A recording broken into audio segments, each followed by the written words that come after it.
Nos encontramos en el año 1939 y Franco acaba de ganar la Guerra Civil. Si queréis saber más sobre el desarrollo de esta y sobre la Segunda República, os dejo en la descripción un par de vídeos en los que ya he hablado de estos temas.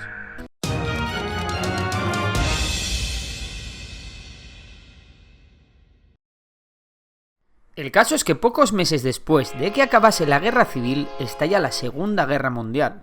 Franco llega a entrevistarse con Hitler para una hipotética entrada de España en la guerra, pero finalmente esta no se lleva a cabo. España adopta una postura de no beligerancia en el conflicto, aunque España colabora activamente con la Alemania de Hitler, sobre todo en su lucha contra la Unión Soviética. De hecho, España llega a enviar a la División Azul a luchar al frente ruso con el ejército alemán, como pago por la ayuda alemana prestada en la Guerra Civil. Para el que quiera saber más de esto, os dejo con otro vídeo sobre la División Azul en la descripción. El caso es que Alemania empieza a perder la guerra y Franco cambia su posicionamiento neutral, aunque realmente la cosa era más o menos así. En la lucha de la Alemania nazi contra la URSS, Franco era pro-Alemania. En la lucha de Alemania contra Estados Unidos, Reino Unido y el resto de aliados era más o menos neutral, mientras que en la lucha de los aliados contra Japón era pro-aliados, e incluso España está a punto de declarar la guerra a Japón en los últimos meses de la guerra. Sin embargo, esta situación no le sirvió a Franco para evitar el aislamiento internacional. Los primeros años de la dictadura franquista estuvieron marcados por una cruel y profunda represión política, así como por una etapa de posguerra muy dura en la que el país se desangraba económicamente. La situación de España era de autarquía, es decir, prácticamente no comerciaba con ningún otro país, lo que provocaba la falta de muchos productos de primera necesidad. Por si fuera poco, el fuerte intervencionismo del Estado en la economía provocó grandes ineficiencias. Los salarios bajaban, los precios subían y la productividad agraria se vio afectada, ocasionando importantes hambrunas, llegando a tener que utilizarse cartillas de racionamiento para repartir la comida entre la población. Además, la industrialización del país se detuvo y no se alcanzaron los niveles industriales de antes de la guerra hasta 1955. Acabada la Guerra Mundial, Franco quiere dar un lavado de imagen a España y elimina oficialmente el saludo fascista, entre otros símbolos. Además, se dio importancia a la Iglesia y se le quitó importancia a la Falange, el único partido en España. La ONU, por su parte, vetó la inclusión de España en la organización. En el 48, Franco se entrevistó con Don Juan, hijo de Alfonso XIII y legítimo sucesor a la corona española. Ambos acordaron que el hijo de Don Juan, Juan Carlos de Borbón, se formaría bajo la tutela de Franco en España. Los 50 comenzaban con buenas noticias para el régimen.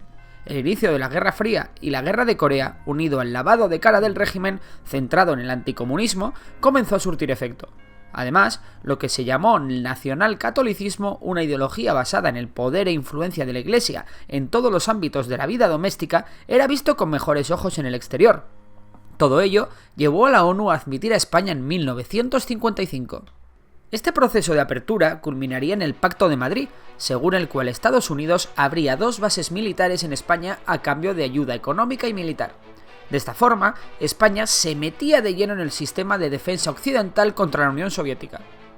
Por otra parte, lo más destacado de España en los 50 fue la independencia otorgada al protectorado de Marruecos, después de que Francia hiciera lo propio con su protectorado. Poco después, estallaba la guerra del IFNI contra el propio Marruecos, después de que este país reclamase una zona española fuera del protectorado. La guerra silenciada en los medios españoles fue ganada por España. Sin embargo, los finales de los 50 destacaron por una alta conflictividad social, sobre todo en los núcleos industriales de Cataluña y Asturias, donde las huelgas, que eran ilegales, de obreros y mineros, se sucedieron a pesar de estar ilegalizadas. Franco llegó a declarar el estado de excepción en Asturias durante 4 meses. Además, la economía franquista seguía sin despegar y la situación comenzó a ser insostenible, quedando España al borde del abismo. Aconsejado por Carrero Blanco, Franco sí tuvo en puestos claves para dirigir la economía española a tecnócratas del Opus Dei. En 1959, un nuevo plan económico salvaría a España de la quiebra. La economía española se liberalizó y dejó de estar tan intervenida por el Estado. Los precios y el valor de la peseta se estabilizaron y la balanza de pagos española dejó de ser tan deficiente, ya que España importaba menos y comenzó a exportar más. En otras palabras, España se pudo subir al tren del crecimiento económico europeo y comenzar un ascenso sin precedentes. Podemos decir además que la economía española en los 60 estaba dopada por 4 motivos. Los emigrantes españoles en Europa Central y Latinoamérica repatriaban grandes cantidades de capital. España ganó estabilidad y comenzó a recibir inversión del exterior. El aumento del comercio internacional abarató el precio de las materias primas y, por si fuera poco, España comenzó a recibir ingentes cantidades de turistas llegados de otros países europeos. El crecimiento fue tal que la media de crecimiento de PIB en los años 60 fue superior al 7% anual. Sin embargo, todo este crecimiento económico trajo consigo un despertar social. Nuevas huelgas se sucedieron en las minas asturianas. Los estudiantes universitarios organizaron fuertes movilizaciones reclamando mayores libertades. Sectores progresistas de la propia Iglesia se unían a las protestas, mientras que el Partido Comunista organizaba una oposición clandestina desde el interior. Sin embargo, el mayor problema para el régimen surgía del País Vasco, donde ETA tomaba las armas, cobrándose su primera víctima premeditada en 1968. Este era Melitón Manzanas, el jefe de la brigada político-social en Guipúzcoa, acusado de múltiples torturas y antiguo colaborador de la Gestapo. A finales de los 60, dos hechos muy importantes sucederían. En 1968, el gobierno franquista concedía la independencia por petición de la ONU a Guinea Ecuatorial. Al año siguiente, Franco nombraba de una vez por todas a Juan Carlos de Borbón como sucesor, asegurando a la muerte del dictador el regreso de la monarquía a España. Los 70 comenzaron con los juicios de Burgos, unos juicios a 16 etarras que se cobrarían 6 penas de muerte. Las grandes protestas y la presión internacional obligaron a Franco a conmutar las penas de muerte.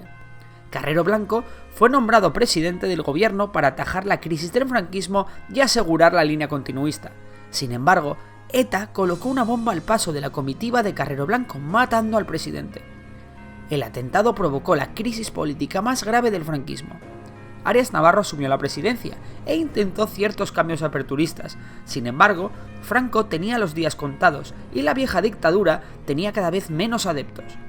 La caída de la dictadura de Salazar en Portugal en 1974, el aumento de la oposición franquista, unido al inicio de una crisis económica, hicieron al régimen tambalearse. La puntilla al franquismo se la puso los últimos fusilamientos del régimen en 1975.